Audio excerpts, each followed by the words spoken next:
Good morning students, welcome to Shri Radha Vallabh academy subject Hindi.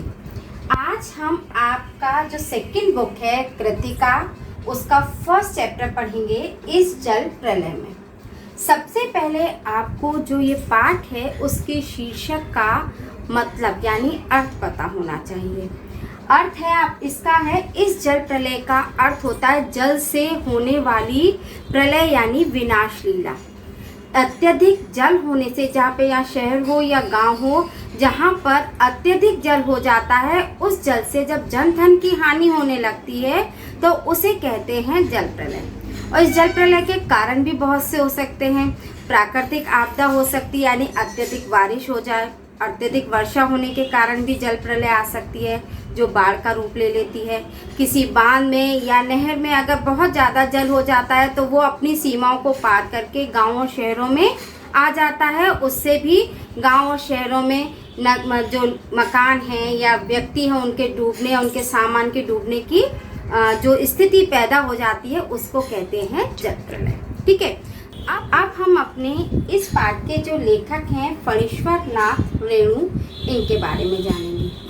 इनके जो लेखक हैं फणीश्वर नाथ रेणु, वैसे तो ये एक ऐसे क्षेत्र में रहते थे पटना शहर में जो एक पड़ती इलाका था। पड़ती इलाका का मतलब होता है अनुपजाऊ भूमि या बंजर, यानी कि जहाँ पर ज़्यादातर खेती वगैरह नहीं होती है, खाली पड़े रहते हैं और वहाँ पर पानी आने की संभावना भी नहीं होती है।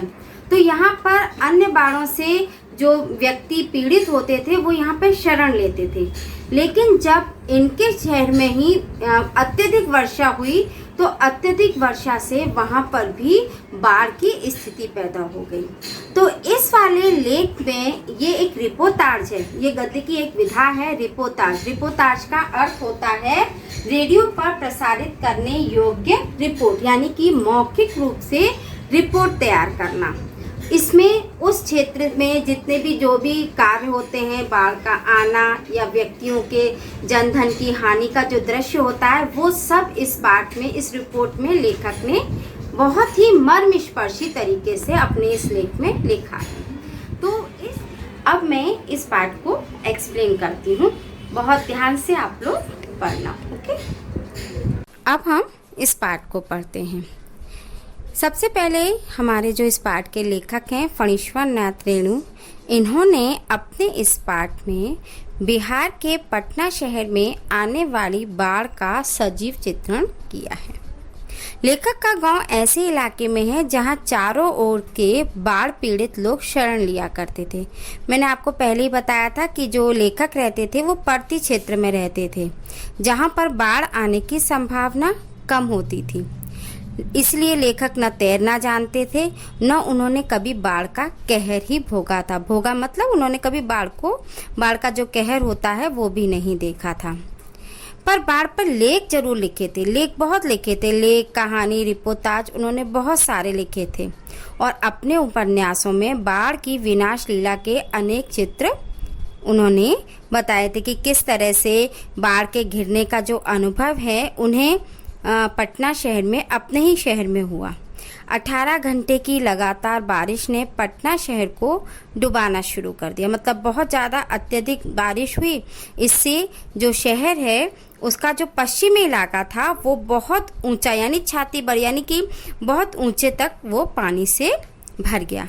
तो लेखक भी वहीं रहता था। लेखक और उनके सहित और भी बहुत सारे लोग इस बाढ़ से बचने के लिए अपने घर में कुछ सामान एकत्रित करने लगे ताकि पानी उनके घर तक आए उससे पहले वो इन चीज़ों को इकट्ठा कर लें, जैसे ईंधन है, आलू मतलब सब्जी वगैरह, मोमबत्ती अगर लाइट चली जाएगी तो उजाले के लिए, दिया सलाई, पानी, कंपोस्ट आदि की गोलियां उन्होंने इकट्ठी करी। और फिर वो यह इंतज़ार करने लगे, प्रतीक्षा करने लगे कि पानी उनके शहर तक कब तक आता है। इसी बीच सुबह समाचार मिला कि राजभवन और मुख्यमंत्री का जो भवन है वो डूब गया, मतलब पानी वहां तक आ गया है। दोपहर तक गोलघर जल में डूब गया। लेखक 5 बजे कॉफ़ी हाउस के लिए निकला क्योंकि उनके घर तक अभी पानी नहीं आया था। तो वो बोले लोग थोड़ी देर के लिए बाहर घूम कर आते हैं। तो वो कॉफ़ी हाउस के लिए निकले तो रिक्शे वाले ने बताया कि अब तो कॉफ़ी हाउस पानी में डूब चुका होगा। लेखक फिर भी चलता गया पानी देखने के लिए। वो सोचने लगा पानी तो देख लें कि कहाँ तक आ गया। लोग अपने अपने वाहनों पर पानी देख देख कर लौट रहे थे। मतलब वो जा रहे थे, उन्हें रास्ते में पानी आता हुआ नजर आया तो वो वापस लौट रहे थे।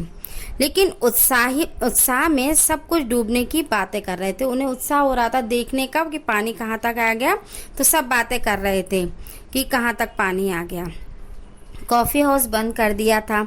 सड़क के किनारे झागदार पानी सरकता चला आ रहा था। झागदार मतलब पानी जब स्पीड से आता है तो एक झाग सी लेयर बनी होती है, तो उसको झागदार पानी कहा गया है। लेखक ने तुरंत रिक्शा रुकवाया। भीड़ से आवाज़ आई, आगे पानी में करंट है। मतलब वो रिक्शे में जा रहे थे तो आगे से किसी ने मतलब उनसे कहा कि आगे मत आना, आगे पानी में करंट है। लेखक ने रिक्शा मुड़वाकर गांधी मैदान की राह पकड़ ली। रास्ते में पानी भरता चला आ रहा था। गांधी मैदान की रेलिंग के सहारे हजारों लोग ऐसी घनी भीड़ में जुटे हुए थे जैसे दशहरे के मेले में रामलीला देखने के लिए हम लोग किनारे पे मतलब रथ को खींचने के लिए जो जुट जाते हैं लोग, इसी तरह से वो रेलिंग के सहारे खड़े हुए थे। अब अगले पैराग्राफ में कहने को तो बेटा बहुत सारे पैराग्राफ है, लेकिन शॉर्ट रूप में मैं आपको केवल समरी बता सकती हूँ। रीडिंग आपको खुद करनी है।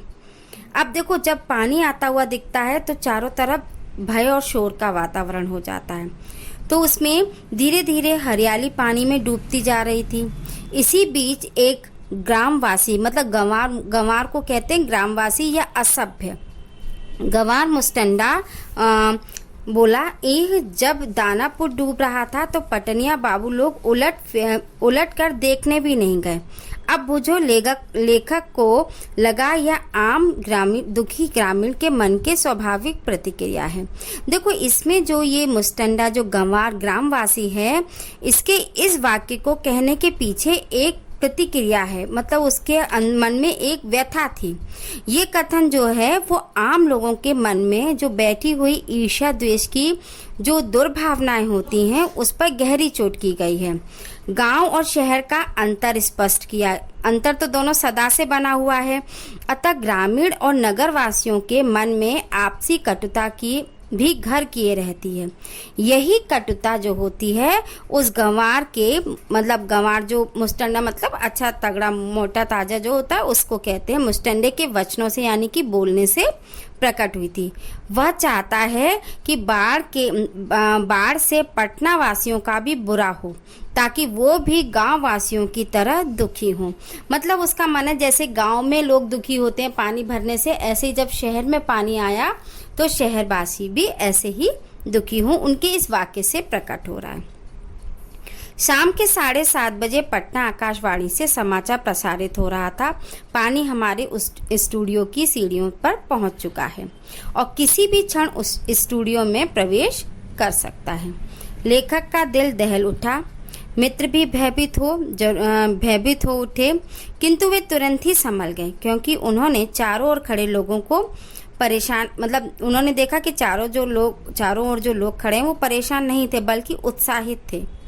दुकानों में जरूर हड़बड़ी थी क्योंकि पानी अगर आ जाता तो उनका सामान खराब हो जाए, इसलिए सामान को ऊपर ले जाया जा रहा था। पान वाले की बिक्री अचानक बढ़ गई। क्यों बढ़ गई? क्योंकि इस भीड़ में केवल लेखक और उसका मित्र ही मायूस थे। और पान वाले की बिक्री इसलिए बढ़ गई क्योंकि वहाँ के लोग वहाँ पर उसकी दुकान पे खड़े होकर उस नज़ारे को, उस दृश्य को देखने के लिए खड़े हो रहे थे। तो वहाँ पर उसके पान की बिक्री भी बढ़ गई। पान भी लेकर खा रहे थे और वो उस दृश्य को भी देख रहे थे। अब जब पानी को आते हुए देखा तो बाढ़ से बचने की तैयारी में, मतलब रात में उन्होंने तैयारी करना, लेखक ने और भी लोगों ने तैयारी करना शुरू कर दी क्योंकि राजेंद्र नगर चौराहे के मैगजीन कॉर्नर पे पत्र पत्रिकाएं करने की तरह बिक्री हुई थी। पहले की तरह बिक्री हुई थी। लेखक ने कुछ पत्रिकाएं खरीदी। मित्र को कहा कल जो कम पानी में होगा वह अधिक पानी के घिरे मित्रों की सहायता, मतलब जब तक अगर हमारे शहर तक पानी अगर ज़्यादा नहीं आता है तो जहाँ पर ज़्यादा पानी हो गया तो वहाँ के लोगों की हम सहायता करने के लिए चलेंगे। लेखक ने अपनी पत्नी से पूछा कि गैस का क्या हाल है, सिलेंडर वगैरह है कि नहीं। पत्नी ने बताया 1-2 दिन तक ही चलेगा सिलेंडर। सारे राजेंद्र नगर में सावधान सावधान की ध्वनि गूंजने लगी। मतलब जो गवर्नमेंट ऐलान करती है पहले से ही कि मतलब चेतावनी देती है, उस तरह के वहाँ पर मतलब चेतावनी की ध्वनि गूंजने लगी। रात के 1-1:30 बजे तक पानी राजेंद्र नगर तक पहुँच जाएगा, ऐसा कहा जाने लगा। लेखक को चाहकर भी वह बहुत सोच रहा था कि सो जाऊं, लेकिन उसको नींद नहीं आ रही थी। बाढ़ की प्रतीक्षा आकुल करने लगी थी। वह कविता लिखने की सोचता, वो सोचता अब नींद नहीं आ रही तो कुछ लिख ही लूं, लेकिन वह लिखने से पहले उसको मन में कुछ पुरानी यादें उसकी उभर आती हैं। जब लेखक मतलब एक स्काउट बॉय जो होते हैं, उसके अंतर्गत स्काउट बॉय को कहते हैं जो क्या कहते हैं, बाल पीड़ित लोगों की जो सेवा करते हैं या सेवा करने वाली संस्था को कहते हैं, या स्वयं सेवक कह सकते हैं। तो लेखक भी ऐसे ही बाढ़ क्षेत्रों में स्वयं सेवक के रूप में उन्होंने बाढ़ पीड़ित लोगों की सहायता की थी। तो उन्होंने 1947 की बाढ़ की जो स्मृति यानी कि यादें जो उनके सामने आती हैं, वो सारी वो अपने गुरुजी के साथ जब बाढ़ पीड़ितों की सहायता करने के लिए जाते हैं तो वहाँ पे लोगों की सहायता करते हैं। कई लोग क्या कहते हैं, कई लोगों के बाढ़ के पानी से कई लोगों को बीमारियां हो जाती हैं, रोग होते हैं, उनकी दवाएं वगैरह लगाना और उनकी सहायता करना, ये उन्होंने काम किया था। ऐसे ही एक और अनुभव था उनका 1949 का जो बाढ़ का अनुभव था वो भी था।